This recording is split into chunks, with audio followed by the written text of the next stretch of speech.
Hey, y'all. I'm driving right now, but I'm super duper trooper excited. So, welcome to Sports Highlights Heaven. Today, we are going to talk about game one, day one in the 2019 NBA season. You know, the Lakers versus the LA Clippers. It was the game of the night. You know, the game one was the Raptors, the Toronto Raptors versus New Orleans Pelicans, and the Raptors actually won in an overtime where Siakam, who looks like to be the best player on the Raptors this season, him and Van Vliet, you know, between those two, Siakam had 34 points, 18 rebounds, a monster game. Oh my gosh, monster, right? So a great addition to the team. But let's get back, to the West Coast. I'm out of Canada, back to the West Coast of the U.S., and we're talking about Los Angeles. So this game was probably like super duper hype.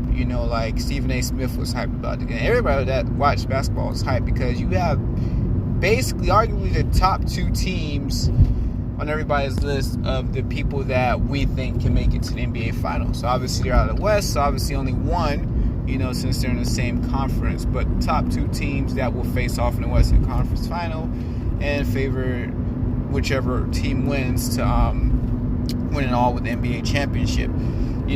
So we think, the expectation was LeBron, he had, a longer time off because he went to the playoffs, the finals 8 straight years.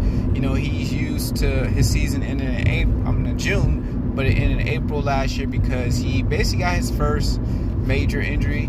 He missed 17 games last year. His team to make the playoffs, so it's like he's well rested, no excuse. See him spending time with his son, dunking in their practice line and stuff like that. Taco Tuesday, lost weight, acquired Anthony Davis, got some pieces such as Dwight Howard, acquired Danny Green, which is a big pickup. Acquiring pieces, acquired DeMarcus Cousins, but unfortunately he got injured. Rondo's coming back. Dudley acquired Cook from the Warriors, which is a big pickup in my opinion and stuff like that. So he surrounded himself with pieces. So it's like, oh my gosh, they're going to come out and they're going to wreak havoc on the Clippers. But we don't want to forget that the Clippers, they have Kawhi Leonard, who's actually the reigning MVP, Finals MVP, NBA champion, who came from Toronto. Had a chance to go to LA, the Lakers, because he wanted to end up in LA at the end of the day. He had a chance to go to the Lakers, but instead of joining LeBron, he's coming at LeBron. He joined not the Lakers, but the Clippers under one condition and one condition only, and that's only if Paul George could come. I heard reports saying that he would have stayed with the Raptors if they were able to recruit Paul George, but they would have to give up Siakam, and they didn't. Siakam's a really good player, upcoming player. So, cut ties and went to the Clippers. What it do, baby? The famous line, guy had the league on lock right now. Basically the biggest plot twist move of the summer of the year, in a sense. So he's on the Clippers, but the bad part is Paul George is out because he had to get shoulder surgery. So this should definitely be a guaranteed win for the Lakers because you're missing Paul George, and whatnot. But the team is still intact for the Clippers because yes, they got rid of Gallinari and Alexander. I don't know how to say his last name. They went to the Thunder. I think they were very pivotal. Oh my gosh, can't say that. They were very important people when it came to the Clippers and was part of the success because they took the Warriors to 6 games. But anyways, long story short, it's a very big build-up. The game went underway, and the Lakers were like whooping the Clippers' tail. I'm like, oh my gosh, this is about to be a blowout, about to run away with it. Long and behold, as the game went on, the Clippers started chipping with the league, get the league, and it became a battle back and forth until the Clippers really took the lead and then just ended up winning the game. Because Kawhi ended up with 30 points, 6 rebounds, 5 assists. LeBron ended up with 8 rebounds, 9 assists, or was it 9 rebounds, 8 assists? It was 8 rebounds, 9 assists. But the stat I didn't like he had was 18 points. The leading scorer that was on the Lakers was Danny Green. He had 28 points. He was 7 of 9 from three-pointers. So he actually played beyond his expectations. So, if it wasn't for Danny Green, I think they really got blown out. Because Danny Green's a person maybe in the mid-teens, low teens, you would expect to score maybe almost high teens score. LeBron had 18. Let's see. Anthony Davis had 25 points, 10 rebounds, 5 assists. He had a great game, on paper, but nope, he could have did more. The problem I had with the game was that LeBron, he was just literally like focusing the offense on Anthony Davis, feeding the ball down low in the paint. I preferred if he did pick and roll game because Anthony still got the ball, and it would give an opportunity as a second option to get other people going on the perimeter shooting the ball, because the Lakers have acquired a lot of, shooters. They got Danny Green. There's one guy who was lighting up in preseason. They have Cook. They have Dudley. So they acquired a lot of shooters, but he wasn't utilizing them as they should. On the other hand, the Clippers are utilizing their shooters. Harkless is not really that much of a shooter. You have Green, and Patterson. They're not really classified shooters, but they can shoot the three. I wouldn't leave them open, but they were using them way more. They're using them way more. And I think the Clippers have a better setup offensively just because they're playing smaller. They have two players. So outside of Kawhi and outside of Paul George, the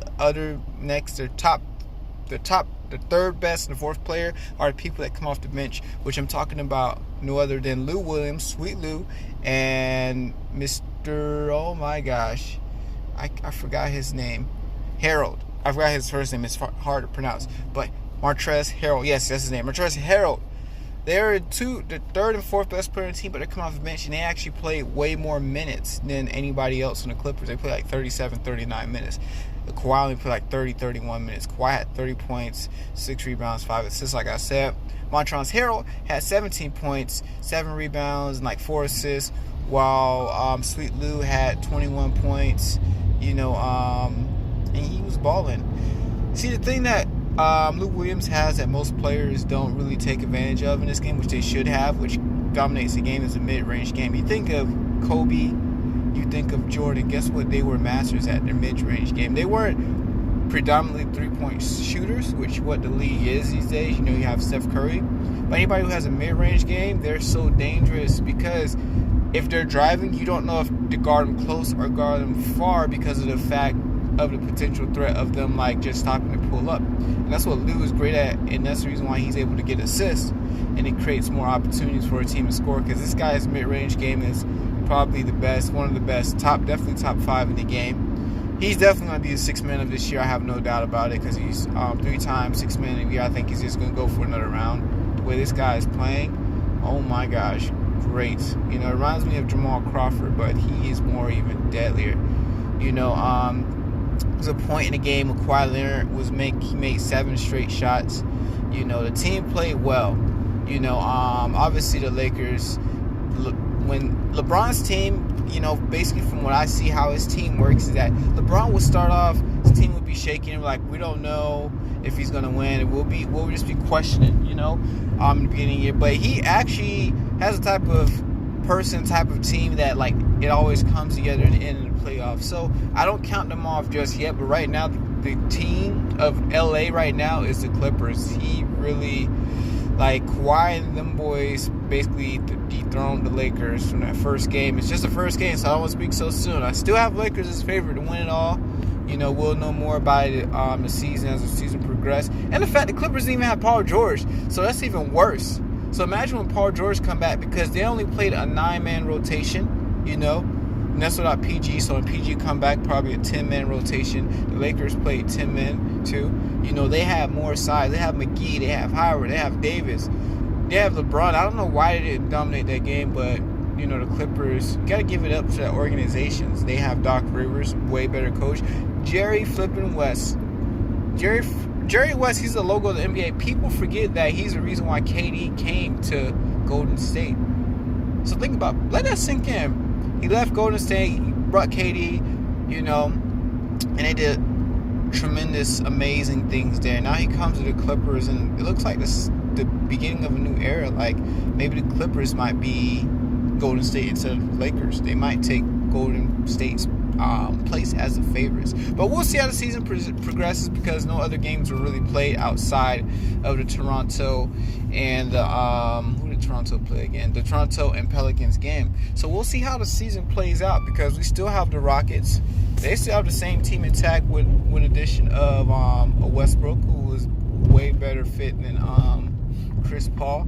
So you can't count the Rockets out. I count them as the number 3 threat in the West. There's other teams, like Jazz, Utah Jazz. You got the Denver Nuggets, the Trailblazers, and stuff. But I put the Rockets ahead of them just because this is their final year, and just how they're able to outscore their opponents so much. Then we have the Golden State Warriors, which I can't count out. But the thing is, because Klay's out, I don't really put them in the top 3 or 4 just yet.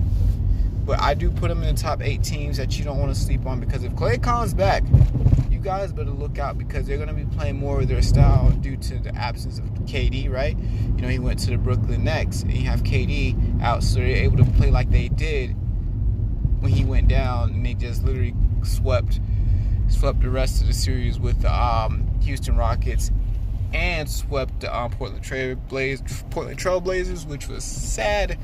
But yeah, we'll see how the season plays out. And if you're wondering what that beeping is my car. It keeps the notification about the lights out, but the light's not off, which is weird. It's contradicting, right?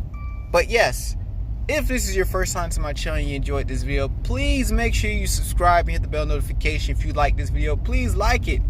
And I definitely want to hear you guys' feedback on your thoughts and predictions of, just the season of the Lakers, the Clippers. Who is the team that runs LA, the Lakers or the Clippers? Let me know in the comments below. I really appreciate your comment, and I will respond back. Trust me, I will. But other than that, I thank you so much for tuning in. Thank you for watching Sports Highlights. Sports Highlights Heaven. And yeah, I just parked. Wow. But yeah, thank you for tuning in, and check out the next video.